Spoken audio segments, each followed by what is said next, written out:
우리에게 주신 하나님의 말씀은 시편 8편 4절의 말씀입니다. 사람이 무엇이기에 주께서 그를 생각하시며 인자가 무엇이기에 주께서 그를 돌보시나이까. 오늘 우리에게 주신 하나님의 말씀이 오늘이라는 시간 속에 새롭게 새겨지는 새 말씀이 되어서 주와 함께 가는 생명의 길 위에 새 노래로 울려 퍼지기를 소망합니다. 오늘 시편의 말씀은 고난의 깊은 수렁에서 나와 밤하늘의 달과 별들을 바라보며 터져 나온 감탄의 노래입니다. 시편의 찬양은 죽고 싶다라는 탄식이 살아있음이 신비다라는 찬양으로 바뀌는 거룩한 반전의 자리에 우리를 초대하고 있죠. 시편 8편은 창조주 여호와 하나님을 찬양하는 내용을 담고 있기 때문에 찬양시로 분류됩니다. 이 시편 역시 다윗이 지은 것으로 여겨지죠. 8편의 표제어는 인도자를 따라 깃딧에 맞춘 노래라고 되어 있는데 깃딧은 의미가 확실하지 않습니다. 다만 이 깃딧을 반주용 악기 중에 하나로 또는 특정한 리듬을 지칭하는 음악적인 용어로 추정할 뿐입니다. 깃딧에 맞춘 노래, 이것은 포도주 틀을 밟는 동안에 부르는 노래라고 여겨서 이 시편 8편이 포도를 따는 결실기에 불렀던 노래로 여기기도 합니다. 어떻든지 간에 시편 8편은 놀라운 기쁨으로 하나님께 올려드리는 감사의 노래입니다. 앞서서 시편 3편에서 7편은 주로 어두운 골짜기에서 부르짖는 탄원 기도였던 반면에 오늘 8편은 하나님의 영광에 대한 찬양의 노래이죠. 시편 150편에 있는 찬양시 중 가장 먼저 등장하는 시편입니다. 여호와 우리 주여, 주의 이름이 온 땅에 어찌 그리 아름다운지요, 주의 영광이 하늘을 덮었나이다. 다윗은 고개를 들어 하늘을 봅니다. 눈을 들어 온 땅과 하늘을 바라보면서 하나님께서 창조하신 이 세상이 얼마나 아름다운지를 고백합니다. 다윗은 하나님을 우리 주라고 부르지요. 주는 왕을 가리키는 특별한 호칭입니다. 다윗은 여호와 하나님을 온 세상의 왕이라고 부르고 있는 것입니다. 이것은 지금까지 나의 주, 나의 하나님으로 고백하였던 그러한 사적인 다윗의 고백이 공동체적인 고백으로 확장되어 가고 있는 것입니다. 따라서 여호와 우리 주는 이 시편의 핵심적인 표현이라고 말할 수 있습니다. 여호와 우리 주여, 주의 이름이 온 땅에 어찌 그리 아름다운지요. 어찌 그리 아름다운지요에서 아름답다는 위대하다 또는 장관이다 라는 뜻입니다. 다윗은 눈을 들어서 자연을 바라보며 그 자연보다 훨씬 위대하시고 장관인 하나님을 고백하고 있습니다. 하나님의 구원을 깊이 경험한 사람의 고백이 여기에서 나오죠. 하나님의 구원을 맛본 사람은 자연의 아름다움을 보면서도 하나님을 고백할 수 있습니다. 다윗은 지금 자신을 둘러싼 모든 것이 아름답다라고 고백합니다. 주의 영광이 하늘을 덮었나이다. 하나님의 임재는 사람이 측량할 수 없는 무한한 영역까지 뻗어 있음을 선포하는 시적인 표현이죠. 다윗은 주의 이름과 주의 영광이 온 땅과 하늘에 가득함을 찬양하고 있습니다. 하나님의 영광은 성전 안에 갇혀 있지 않습니다. 여호와 하나님은 온 땅과 온 하늘의 주인이십니다. 저 광활한 우주와 대지, 이름 모를 풀꽃 하나에도 하나님의 숨결이 담겨 있습니다. 이 아름다움을 발견한 눈을 가진 사람이 바로 복 있는 사람이죠. 1절의 찬양만 보아도 다윗은 우리가 생각하는 것보다 훨씬 더 깊고 높은 신앙을 갖고 있다는 사실을 깨달을 수 있습니다. 다윗이 이런 고백을 드릴 수 있었던 것은 다윗의 삶이 온전히 하나님을 향해 있었다는 것을 의미하는 것입니다. 아는 만큼 보인다라는 말이 있죠. 하나님과의 친밀한 교제를 나누었던 다윗은 세상의 모든 피조물에 담긴 하나님의 숨결을 발견할 수 있는 눈을 가졌던 것입니다. 다윗이 바로 시편이 말하는 복 있는 사람이었습니다. 주의 대적으로 말미암아 어린아이들과 젖먹이들의 입으로 권능을 세우시며 이는 원수들과 보복자들을 잠잠하게 하려 하심이니이다. 이전의 말씀은 하나님을 찬양하는 앞절의 내용과 어울리지 않아 보이기 때문에 이해하기 쉽지 않은 구절입니다. 지금 대적과 어린아이들을 대조적으로 묘사하고 있죠. 주의 대적은 하나님과 하나님의 창조 질서에 반대하는 세력으로 추정됩니다.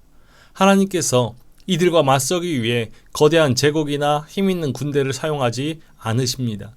어린아이들과 젖먹이들의 입으로 말미암아 권능을 세우시죠. 하나님께서는 어린아이와 젖먹이처럼 연약한 존재들의 입술을 통해서 권능을 세우십니다. 예수께 말하되 그들이 하는 말을 듣느냐? 예수께서 이르시되 그렇다. 어린아기와 젖먹이들의 입에서 나오는 찬미를 온전하게 하셨나이다 함을 너희가 읽어본 일이 없느냐 하시고, 마태복음은 어린아기와 젖먹이들의 입에서 나오는 것이 찬양이며 이 찬양을 통해 하나님의 대적을 물리친다라고 해석합니다. 대적과 어린아이들의 차이점은 분명합니다. 대적은 자기 자신의 힘을 의지하는 사람, 어린아이는 전적으로 하나님을 신뢰하는 사람을 의미하죠. 하나님은 강하고 높은 사람들이 아니라 약하고 낮은 사람들을 통해서 일하십니다. 이것은 세상의 가치관을 뒤엎는 역설의 미학입니다. 대적들은 칼과 힘으로 위협하지만 하나님은 순수한 영혼들의 찬양으로 그들을 침묵하게 하십니다. 이처럼 우리는 찬양을 통해 강력한 요새를 구축함으로써 하나님의 대적들과 맞설 수 있습니다. 우리가 약할 때 비로소 하나님의 강함이 드러나죠. 내세울 것 없는 우리의 작은 고백이 세상을 이기는 가장 강력한 무기가 되는 것입니다. 이렇게 하나님을 묵상하다 보니 가슴에 진한 감동이 들어차게 됩니다. 주의 손가락으로 만드신 주의 하늘과 주께서 베풀어 두신 달과 별들을 내가 보오니 사람이 무엇이기에 주께서 그를 생각하시며 인자가 무엇이기에 주께서 그를 돌보시나이까. 다윗은 하나님께서 지으신 광활한 우주를 바라보면서 감탄합니다. 다윗은 손가락으로 만드신 달과 별들을 바라보면서 사람의 작음을 깨닫죠. 사람이 무엇이기에 주께서 그를 생각하시며, 창조주 하나님의 위대하심을 깨닫는 순간 자신의 무의미성을 발견합니다.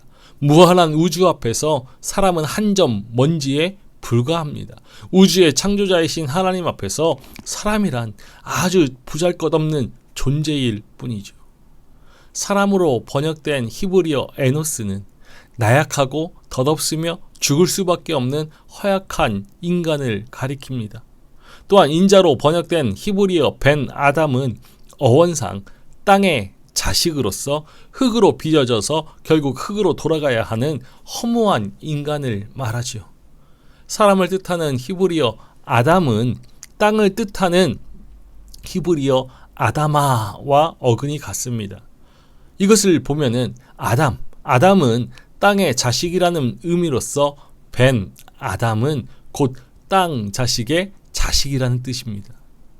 즉 사람은 완전히 땅에 매인 존재인 것입니다. 그러나 신앙의 신비는 여기서 시작됩니다.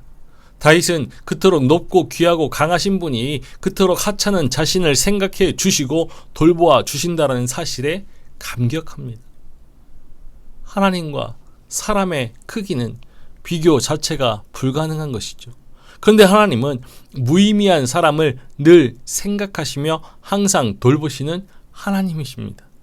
생각하다는 히브리어 동사 자카르는 하나님께서 사람을 언약적인 사랑으로 마음에 품고 끝까지 책임지신다는 것을 뜻하고, 돌보다라는 히브리어 동사 파카드는 하나님의 따뜻한 신방을 의미합니다. 하나님은 보잘것없는 사람을 늘 기억하고 항상 돌보시는 분이십니다. 광활한 우주에 비해서 사람은 참으로 보잘것없는 존재에 불과하지만 다윗은 사람이 하나님의 관심의 대상이 된다라는 그 사실에 크게 놀라며 감격하고 있는 것입니다. 그를 하나님보다 조금 못하게 하시고 영화와 존귀로 관을 씌우셨나이다. 주의 손으로 만드신 것을 다스리게 하시고 만물을 그의 발 아래 두셨으니 곧 모든 소와 양과 들짐승이며 공중의 새와 바다의 물고기와 바닷길에 다니는 것이니이다. 다윗은 이때 사람의 특수성을 깨닫습니다. 사람에 대한 하나님의 창조하심을 기억하는 것이죠. 그를 하나님보다 조금 못하게 하시고, 다윗은 사람을 하나님보다 조금 못하게 하셨다라고 노래합니다.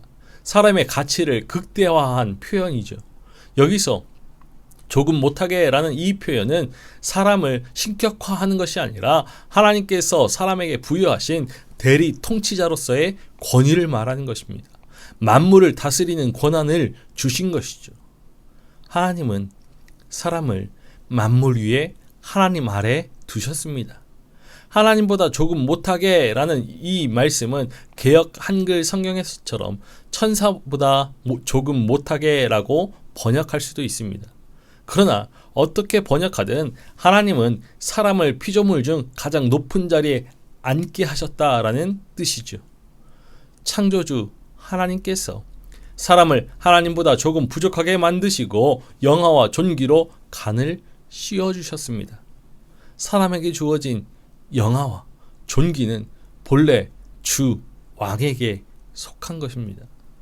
그러므로 사람은 진화의 우연이 아니라 하나님의 영광과 존귀라는 면류관을 쓴 존엄한 존재입니다. 고대 근동의 창조 신화에 따르면 여호와 하나님과 달리 고대 근동의 신들은 자신들의 노동을 대신하고 시중을 들 수 있는 노예와 같은 존재로 사람을 창조했습니다. 그러나 하나님께서는 사람을 하나님의 형상으로 창조하셨죠. 또한 하나님은 사람에게 창조 세계를 다스리는 권한을 위임하셨습니다. 하나님께서 지으신 모든 생명을 다스리게 하셨죠. 땅과 하늘, 바다를 통치하시는 하나님의 대리자가 바로 사람입니다. 여기서 다스림은 착취를 허용한다는 뜻이 아니라 하나님께서 세상을 사랑으로 돌보시는 것처럼 하나님의 창조 세계를 사랑으로 돌보라라는 의미입니다. 그러니까 사람이 자연을 다스린다는 것은 군림하는 것이 아니라 하나님의 마음으로 피조물을 돌보고 보살피는 청지기적 책임을 다하는 것이죠. 여호와 우리 주여, 주의 이름이 온 땅에 어찌 그리 아름다운지요. 오늘 시편은 처음과 똑같은 찬양으로 끝을 맺습니다.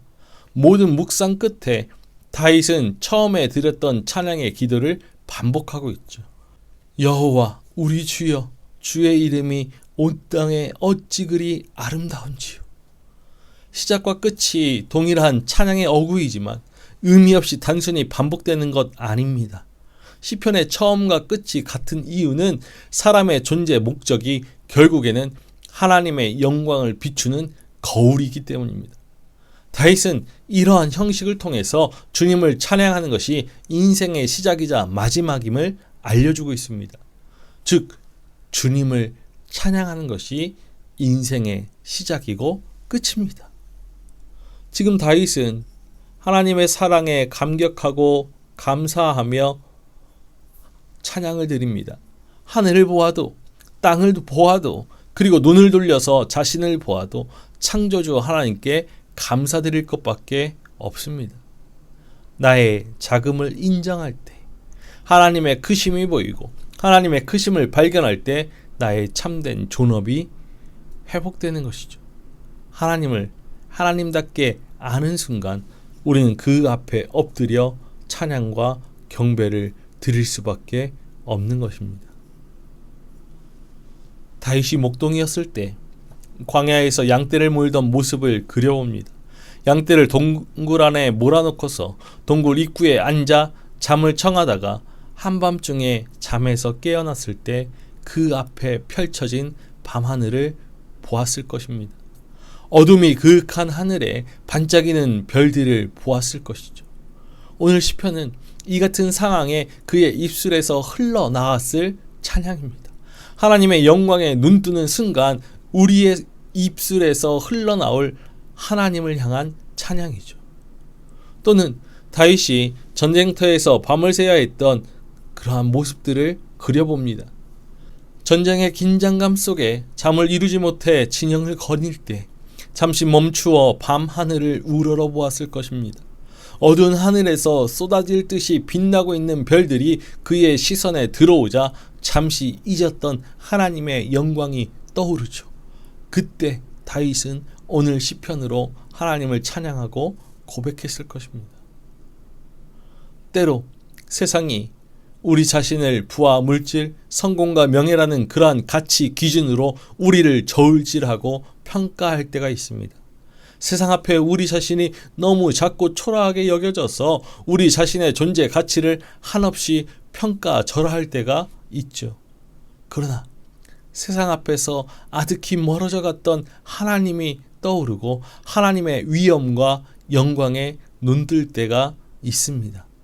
장엄한 자연의 아름다움에 눈뜰 때, 이름 없는 들풀의 아름다움에 눈뜰 때이죠. 그리고 우리에게 주신 말씀 속에서 하나님의 긍휼과 진리를 발견할 때입니다. 바로 그 순간에 우리의 입술에서 저절로 찬양과 감사가 흘러나옵니다. 하나님께서 이 같은 고백과 기도를 가장 기뻐하시죠. 하나님의 위엄과 영광을 향한 이러한 찬양과 감사의 기도는 우리 신앙의 유익이 됩니다. 우리의 영혼을 활짝 피어나게 하기 때문입니다. 찬양과 감사의 기도를 통해서 우리 마음속에 상황과 형편에 매이지 않는 담대함이 그윽하게 됩니다. 하나님 안에서 우리의 모습을 새롭게 발견하게 되고 하나님의 형상을 닮은 우리 자신이 거룩하고 존귀하게 여겨지죠. 이 같은 기도가 우리의 입술에서 지속하여 흘러나오게 하려면 우리는 하나님을 향한 묵상을 깊이 있게 자주 해야 합니다. 우리의 마음이 세상의 풍진에 파묻히고 사로잡히지 않도록 우리의 시선을 하나님께 메어 두어야지. 사람은 하나님 앞에서 자신이 얼마나 무의미한 존재인지 깨달아야만 하나님과의 깊은 관계 속으로 들어갈 수 있습니다. 그리고 그곳에서 사람의 본질에 근접하는 순간에 비로소 사람이란 어떤 존재인지를 깨닫게 됩니다. 사람은 하나님과의 만남 속에서 자신의 본질을 직면하게 되는 것이죠. 하나님의 마음 속에 담겨 있으면서 하나님의 지속적인 돌보심을 받는 존재가 우리인 것을 깨닫게 됩니다. 동시에 하나님의 마음을 품고 하나님께서 지으신 자연을 돌보는 존재인 것을 깨닫게 되죠. 이 땅에서 하나님의 돌보심을 받고 그 과정에서 얻은 힘을 가지고 하나님의 창조물인 자연을 돌보는 것, 이것이 우리의 사명입니다. 그러므로 우리는 하나님의 돌보심 아래 거하면서 하나님께서 믿고 맡기신 하나님의 창조 세계를 돌보는 존재가 되어야 하는 것입니다. 오늘 밤 고개를 들어 하늘을 볼 수 있기를 소망합니다. 저 달과 별들을 만드신 분이 우리의 이름을 기억하고 계십니다. 우리는 하나님의 영광과 존귀라는 면류관을 쓴 왕같은 제사장입니다. 사람이 무엇이기에 주께서 그를 생각하시며 인자가 무엇이기에 주께서 그를 돌보시나이까. 이 고백이 우리의 영혼을 소생케 하는 힘이 되고 새로운 아침을 소망으로 맞이하게 한 능력이 되기를 소망합니다. 우리에게 주어진 인생의 시간 속에 하나님께서 사랑으로 심겨주신 바로 그 자리에서 온 땅에 가득한 하나님의 아름다움을 노래하며 시편 8편을 우리 입술의 새 찬양으로 삼을 수 있기를 주님의 이름으로 간절히 축원합니다.